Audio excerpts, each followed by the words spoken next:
એના પછી જે બીજો પદાર્થ નીકળ્યો હતો એનું નામ છે કામધેનુ ગાય. ગાય શું આપે? દૂધ આપે. એની મુખ્ય પ્રોડક્ટ છે દૂધ. અને દૂધ આપણે એવું કહીએ છીએ કે સૌથી શ્રેષ્ઠ કહેવાય.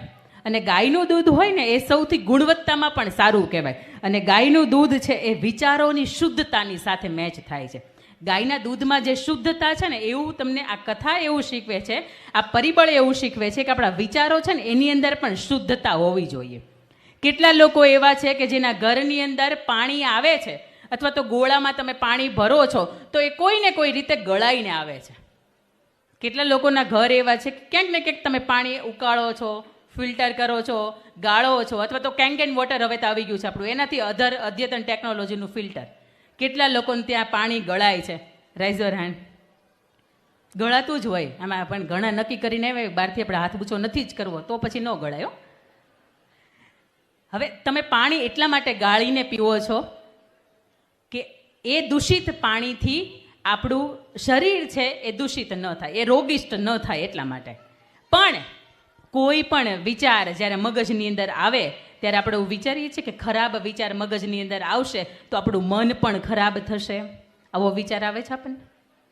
વિચારોની હંમેશા શુદ્ધતા હોવી જોઈએ. એના માટે એક નાનકડી એક મારે વાત તમને કરવી છે કે મનને તમે જેવું આપો ને એવું થાય. ફોર્ચ્યુન 500 એક મેગેઝિન છે કે એની અંદર અનલિમિટેડ પાવર નામનું એક પુસ્તક છે.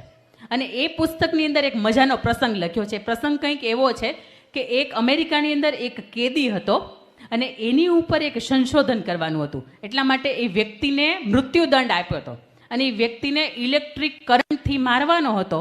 અને છેલ્લે એ વ્યક્તિને એવું કીધું કે અમે તને ઇલેક્ટ્રિક કરંટથી નહીં પણ સાપનું તને ઝેર કવડાવવાના છીએ અને ઝેરથી તારું મૃત્યુ થવાનું છે. એટલે પેલા વ્યક્તિને 7-8 દિવસની વાર હતી. રોજ એને કહેવામાં આવે કે તારું મૃત્યુ ઝેરથી થવાનું છે, તને સાપ કરડાવવામાં આવશે. એટલે એ વ્યક્તિ અંદરથી સતત ડર્યા કરે. એના મનની અંદર એક જ વિચાર જાય કે મારું મૃત્યુ આ લોકો એક પણ રીતે નહીં આપે અને મને સાપ કરડાવીને મારું મૃત્યુ આપશે. 1-2 દિવસ, 3-4 દિવસ, 5 દિવસ, એમ 6 દિવસ વીત્યા અને 7મા દિવસની સવાર પડી એટલે ભાઈને બેસાડ્યો પટાંગણમાં. સામેથી એ જે ટોપલી હતી એની અંદરથી એ મહાભયાનક સાપ હતો એને ખોલ્યો અને એને કહ્યું કે જો તું જોઈ લે સાપ, પણ તને પીડા ન થાય અને તને તકલીફ ન થાય એટલા માટે અમે તારી આંખ ઉપર પટ્ટી બાંધી દઈએ છીએ, પણ એ સાપ છે એ તને કરડશે અને તું ચિંતા ન કર, એક ક્ષણે તું મરી જઈશ. એટલે પેલા વ્યક્તિને મગજથી સતત એવું થઈ જાય, પણ એ થોડીક વાર થાય છે, આંખની પટ્ટી બંધ થઈ જાય છે એટલે એ જે સાપ બારો નીકળ્યો હોય એને હળવેકથી બંધ કરી દેવામાં આવે ટોપલીમાં અને એ વ્યક્તિને માત્ર ગ્લુકોઝનું ઇન્જેક્શન ભર્યું હોય અને એના પગ પાસે 2-4 વખત ટચ કરવામાં આવે છે. એ વ્યક્તિને કાર્ડિયાટિક એટેક આવે છે અને તડફડીને એ વ્યક્તિ ત્યાં મૃત્યુ પામે છે. એ વ્યક્તિનું પોસ્ટમોર્ટમ થાય છે અને પોસ્ટમોર્ટમની અંદર એવું સાબિત થાય છે કે આ વ્યક્તિને કાર્ડિયાટિક એટેક તો આવ્યો હતો, હૃદયનો હુમલો તો આવ્યો હતો, પણ સાથે સાથે એના શરીરની અંદર ઝેર પણ જોવા મળ્યું હતું.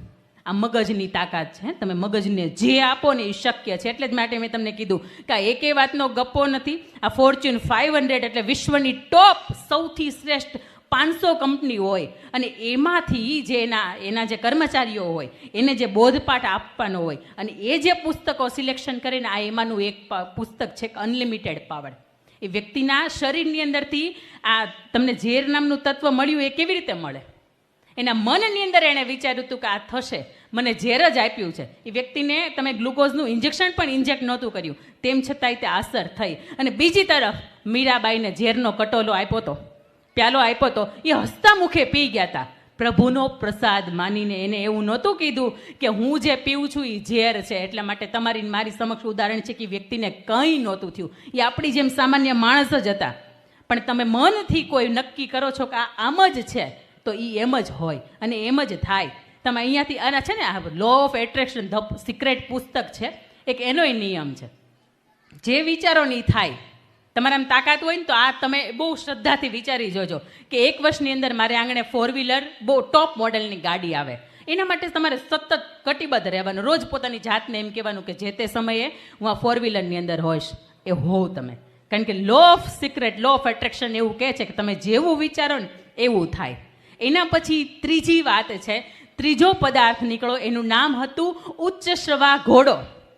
ઘોડો છે એ સખત મહેનતનું પ્રતીક છે.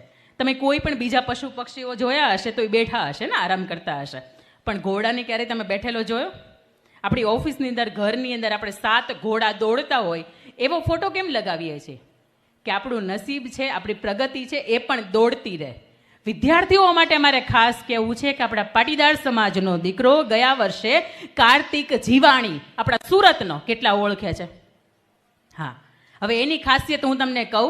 એ વ્યક્તિએ, હું ઘોડા જેવી પરિશ્રમની વાત કરું છું ખાસ વિદ્યાર્થીઓ માટે, કે પરિશ્રમ કેવો હોય. કાર્તિક જીવાણી આપણા પાટીદાર સમાજનો દીકરો યુપીએસસીનો જ્યારથી શરૂઆત થઈ, એટલે આપણે આઈપીએસ ને આઈએએસ ને જે બનાવે ને એ સંસ્થાનું નામ છે, પરીક્ષાનું નામ છે યુપીએસસી.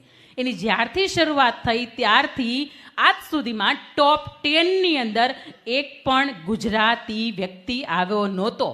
આ વ્યક્તિએ 17 થી 18 કલાકની મહેનત કરી અને આખા ભારતની અંદર 8મા ક્રમે આવ્યો આપણો પાટીદાર સમાજનો દીકરો, અને આઈએએસ કેડર એને પ્રાપ્ત થઈ. આ ક્યારે થાય?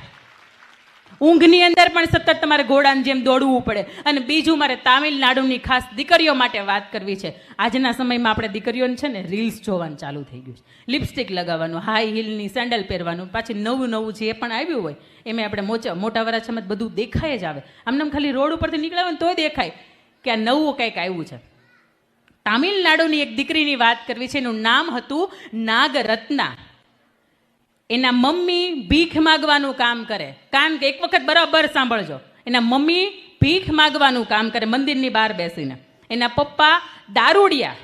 આવી પરિસ્થિતિની અંદર ગવર્મેન્ટ સ્કૂલની અંદર એ દીકરી વિધાઉટ ટ્યુશન ભણે છે અને રેકોર્ડ બ્રેક આજ સુધીમાં તામિલનાડુની અંદર 98.97% એક પણ વિદ્યાર્થી પાસ નથી. ધોરણ 12ની અંદર આ દીકરી શનિ રવિ ભીખ માગવાનું કામ કરે અને સોમથી ગુરુ ને શુક્ર આટલા દિવસ સખત તૂટી જાય એટલી 15, 20, 25 કલાક સુધીની દિવસની અંદર મહેનત ડબલ કરે કે આવતા દિવસોમાં મારે ભીખ માંગવા જવાનું છે. શનિ ને રવિ માતાની સાથે પોતે ભીખ માંગતું હોય અને એ વ્યક્તિ તામિલનાડુની અંદર પ્રથમ ક્રમાંકે ધોરણ 12ની અંદર આવે છે. આ વિચારી ન શકીએ કે આપણે આ તાકાત ક્યાં છે. આપણી પાસે તો ખૂબ ભૌતિક સગવડતાઓ આપણે મા બાપે આપી છે. સ્કૂલે જવું હોય તો આપણે ચાલીને નથી જવું પડતું, બહુ નજીકમાં હોય તો વાત અલગ છે. બાકી આપણા માટે જવાની, આવવાની, આપણને વાંચવાની, આપણને સરસ જમાડવાની બધી તકલીફ આપણા મા બાપ ઉઠાવે છે. મા બાપ આપણા માટે ઘોડા જેવો શ્રમ કરે છે, તેમ છતાંય આપણે વળતર આપી. આ વળતર એને આપવાની છે. આપણે તો ઘોડા જેવી મહેનત કરવાની છે, પણ સાથે સાથે આપણા મા બાપે આપણી ઉપર જે મહેનત કરી છે ને મહેનતનું વળતર. ત્રીજું ઉચ્ચ શ્રવા ઘોડો, આપણે એની વાત કરી કે સતત દોડવાનું, સતત મહેનતનું પ્રતીક છે. અને ચોથું ઐરાવત નામનો હાથી. હાથીનું એક એવું બતાવે છે, હાથી છે એ સ્થિરતાનું, ધીરજનું. એ એવું કહે છે કે તમે વિદ્યાર્થી હોય તો ભલે અને ઉદ્યોગ સાહસિક હોય તો ભલે અને ઘરની ગૃહિણી હોય તો ભલે, કોઈ એક કામની અંદર નિષ્ફળ થાવ તો હાર માનવાની નથી. 1000 વાર એક નાની એવી કીડી હોય ને 1000 વાર પડે છે અને તેમ છતાંય દાણો લઈને ચડે છે. लहरों से डरकर नौका पार नहीं होती, कोशिश करने वालों की कभी हार.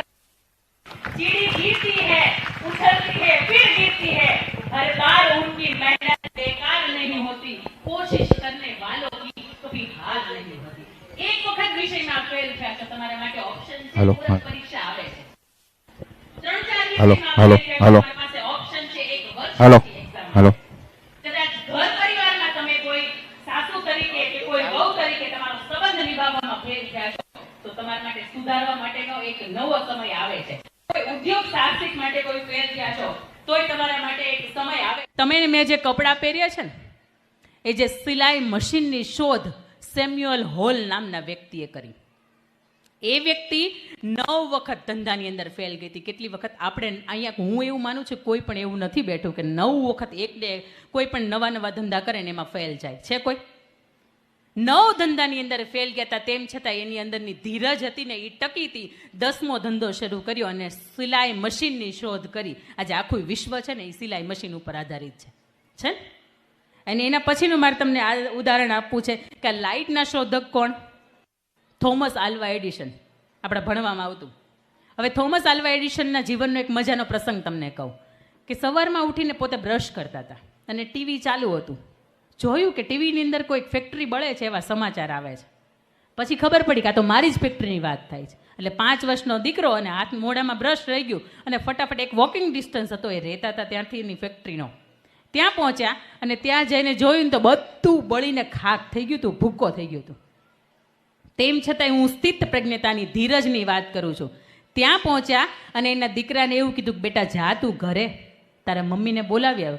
એણે વાસણ ઉટકવા માટે આટલો મોટો રાખનો ઢગલો ક્યારેય નહીં જોયો હોય.